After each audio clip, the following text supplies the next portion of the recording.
Assalamualaikum warahmatullahi wabarakatuh. Alhamdulillahirabbil alamin. Wassalatu wassalamu ala asrofil anbiya'i wal mursalin wa ala alihi washabihi ajmain amma ba'du. Perkenalkan, nama Ibu Luciani. Ibu bekerja di SD Negeri 2 Karangwangkal, Purwokerto Utara. Hari ini Ibu akan memberikan pembelajaran kelas 6, pelajaran 3, bab Asmaul Husna. Sebelum masuk ke pembelajaran, marilah kita berdoa bersama. Berdoa disilahkan. A'udzubillahi minasyaitonirrajim. Bismillahirrahmanirrahim. Alhamdulillahirabbil alamin. Arrahmanirrahim. Maliki yaumiddin. Iyyaka na'budu wa iyyaka nasta'in. Ihdinas syiratal mustaqim. Syiratal ladzina an'amta 'alaihim ghairil maghdubi 'alaihim waladdallin. Amin. Asyhadu an la ilaha illallah wa asyhadu anna Muhammadar Rasulullah. Raditu billahi robba wa bil islami dina wa bi Muhammadin nabiyya wa rasul. Anak-anakku sekalian, khususnya kelas 6, hari ini kita akan belajar tentang Asmaul Husna. Artinya tahu? Ya, nama-nama Allah yang baik dan indah. Jumlahnya 99. Betul sekali.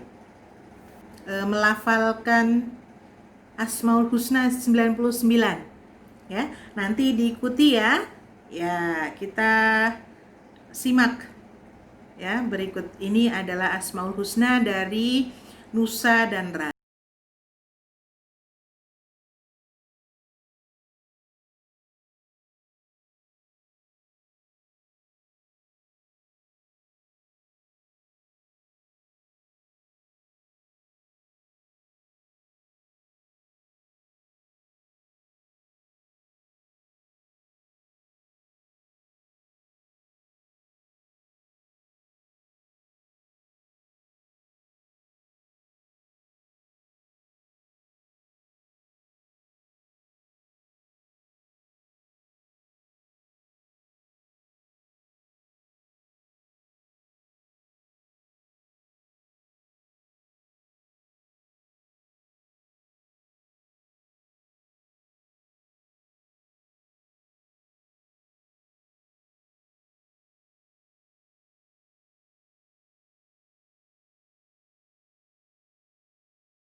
Wah, bagus sekali ya suara Rara dan Nusa.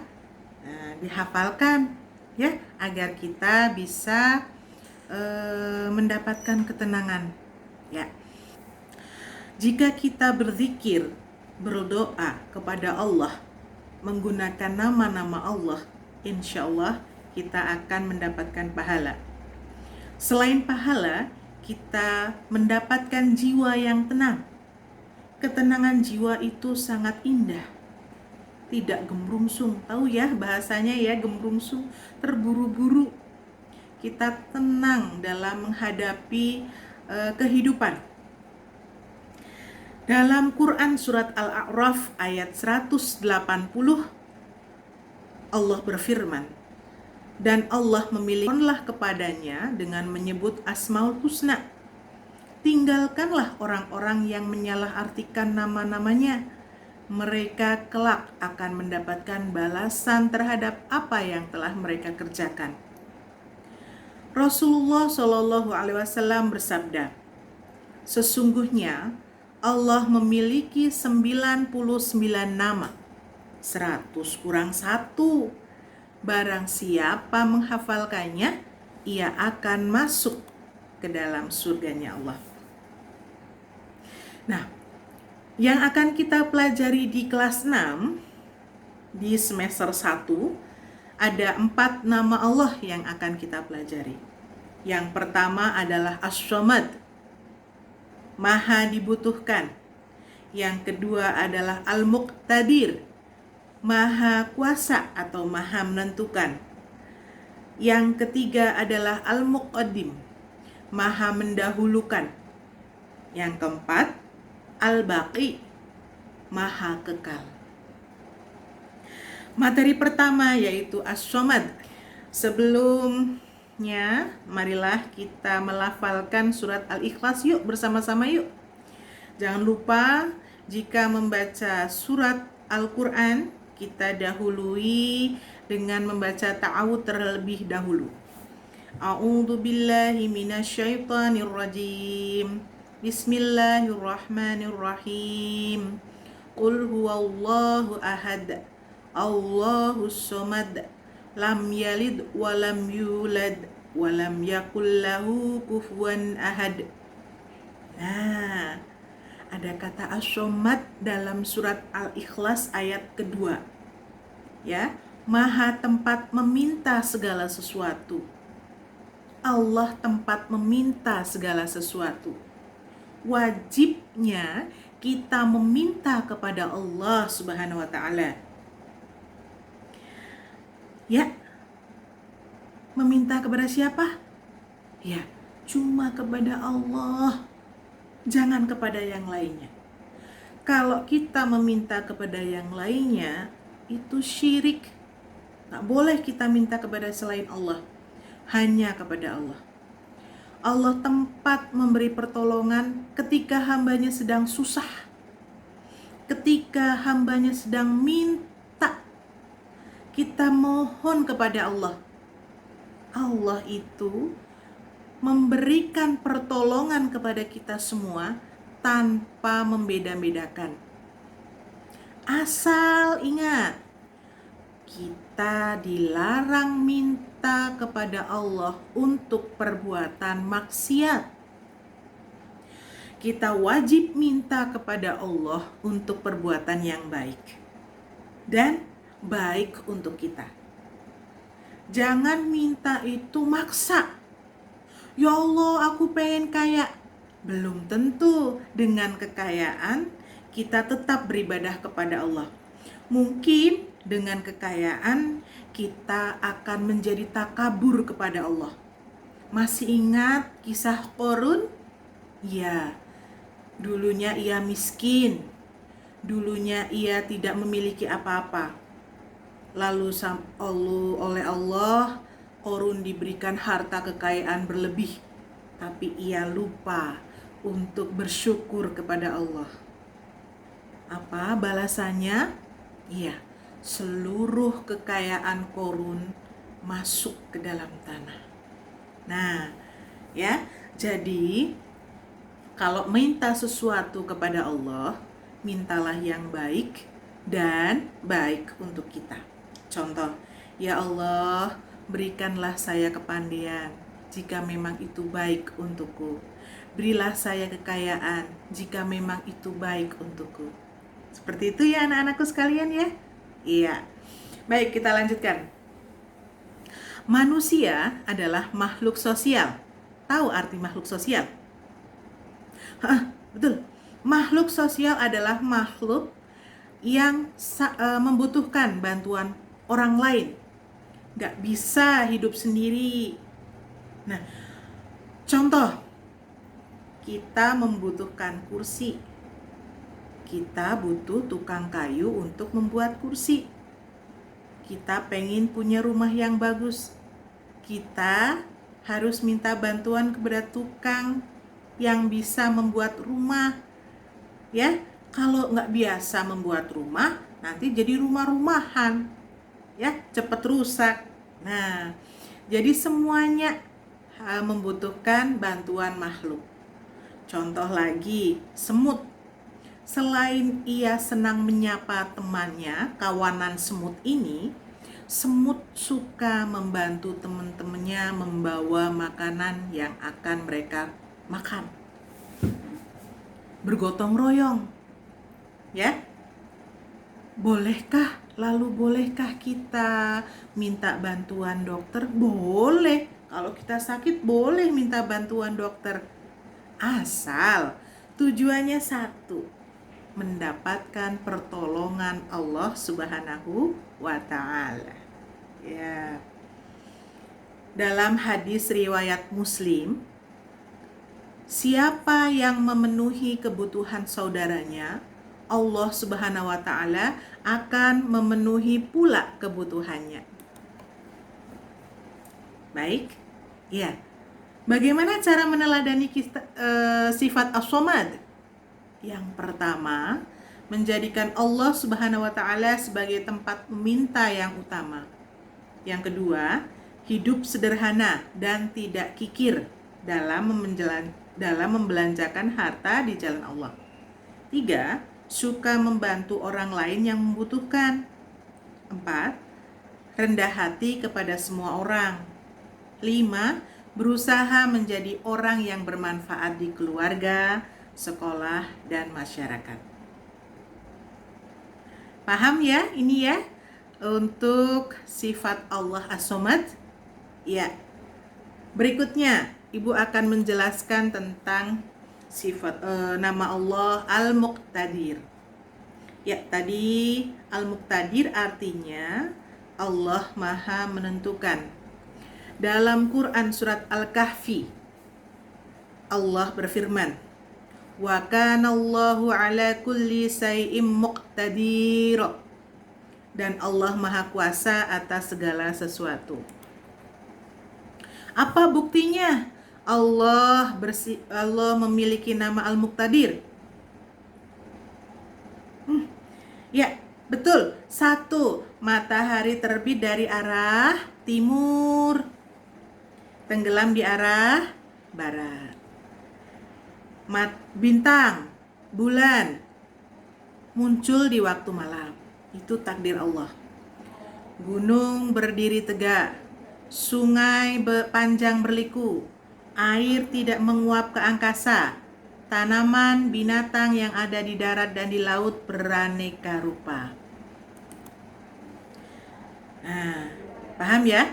Cara meneladani sifat Al-Muqtadir yang pertama, menjadikan Allah tempat berlindung. Yuk kita cari amal kebaikan yang banyak. Karena kita nggak tahu bencananya itu kita akan mendapatnya kapan, nggak tahu. Maka kita wajib minta perlindungan Allah. Kita minta sama Allah agar selalu dikasih keselamatan dan kesehatan. Itu penting. Kemudian harus berhusnuzon kepada Allah, berbaik sangka kepada Allah. Kok Allah ngasih kayak gini ya? Kok Allah kasih kayak gini ya? Tidak boleh. Semua yang Allah berikan ini pasti ada hikmahnya, pasti ada manfaatnya untuk kita. Kemudian kalau di kelas, kalau masa pandemi ini sudah berakhir, jika di kelas ada pembelajaran yang belum paham, kita tidak malu bertanya. Atau kalau kita mau ke rumah orang, kita belum tahu alamatnya, jangan malu bertanya. Nanti apa? Sesat di jalan. Betul. Kemudian selalu semangat belajar. Sebagai siswa, harus rajin belajar. Kerja kerasnya dengan belajar. Kerja keras, ya. Kerja cerdas dan kerja ikhlas. Belajar dengan keras, ya, agar menjadi cerdas dengan hati yang ikhlas. Kemudian, disiplin memanfaatkan waktu. Jangan menyia-nyiakan waktu. Nanti pekerjaannya numpuk-numpuk, nggak selesai-selesai. Ayo, manfaatkan waktu, berdisiplin, agar kualitas diri kita juga akan meningkat. Nah, ya, jangan puas dengan kemampuan yang ada sekarang. Kita harus meningkatkan kemampuan kita agar menjadi lebih baik ke depannya. Oke? Setuju? Siap. Materi berikutnya adalah Al-Muqaddim dalam Quran surat Al-Isra, surat yang ke-17 ayat 18. Nanti dibuka ya di dalam Al-Quran. Barang siapa menghendaki kehidupan duniawi, maka kami segerakan baginya di dunia ini apa yang kami kehendaki, bagi orang yang kami kehendaki. Kemudian kami sediakan baginya di akhirat neraka jahanam. Dia akan memasukinya dalam keadaan tercela dan terusir. Al-Muqaddim artinya maha mendahulukan. Allah mendahulukan petunjuk sebelum peringatan. Allah mendahulukan peringatan sebelum siksanya. Mendahulukan hidayah sejak lahir sebelum datang peringatan. Allah sudah mengabarkan kematian sebelum hamba-hambanya, sebelum makhluknya menghadapi kematian. Sebelum sholat apa? Ya, berwudu dulu. Azan sebelum sholat fardu. Ya, mendahulukan khotbah Jumat sebelum sholat Jumat. Mendahulukan sholat Id sebelum khutbahnya. Mendahulukan zakat sebelum sholat Idul Fitri. Dan besok nih kita akan melaksanakan sholat Idul Adha sebelum melaksanakan pemotongan hewan kurban. Nah, kalau kita melanggar ketentuan Allah yang tadi, misalnya memotong hewan kurban dulu nih sebelum sholat, bolehkah? Tidak. Nah, jadi sholat id dulu, baru motong kurbannya. Jika melanggar ketentuan itu, maka ibadah kita akan rusak. Paham ya anak-anakku sekalian ya? Iya. Berikutnya, cara meneladani sikap Al-Muqaddim. Yang pertama, lebih banyak berbuat daripada berangan-angan. Ngapain ya? Oh, kalau aku nanti jadi orang kaya, aku mau seperti ini. Lebih baik berusaha dulu. Nah, ingat tadi Al-Muqtadir, Allah yang menentukan. Kita kerja keras dulu, ya. Nah, berhubung dengan Al-Muqaddim, jadi lebih dulu kita kerja keras agar kita mendapatkan hasil yang baik. Yang kemudian dengan kerja keras, ayo semangat, pantang menyerah daripada berputus asa dan menyesali nasibku gini deh, aku gak seneng. Gak boleh seperti itu, harus semangat pantang menyerah. Nah, belajar pun gitu, nggak boleh nilai udah belajar semalaman tapi nilainya masih jelek. Nggak boleh pantang menyerah, lanjut semangat agar menjadi lebih baik lagi. Kemudian menunjukkan prestasi yang tinggi sebelum menjadi juara kelas atau juara-juara yang lainnya. Ibu percaya kalian memiliki kepandaian masing-masing, ya. Kemudian melakukan hal-hal yang lebih bermanfaat, ya. Jauhi perbuatan yang sia-sia. Dahulukan kepentingan umum daripada kepentingan pribadi. Kemudian jangan menunda-nunda pekerjaan, ya.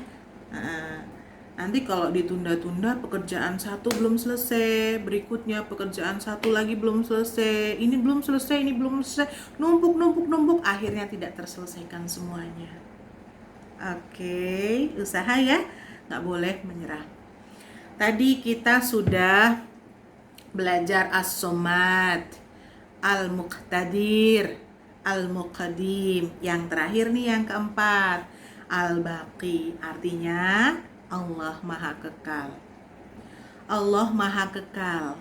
Kalau dalam sifat wajib al-baqi ini dengan nama baqo, kekal. Tapi al-baqi Maha Kekal. Sifat mustahilnya baqo tadi apa? Fana, rusak. Gak mungkin Allah rusak. Allah kekal selama-lamanya. Walaupun nanti hari kiamat seluruh dunia ini akan hancur, Allah Maha Kekal, tidak akan rusak.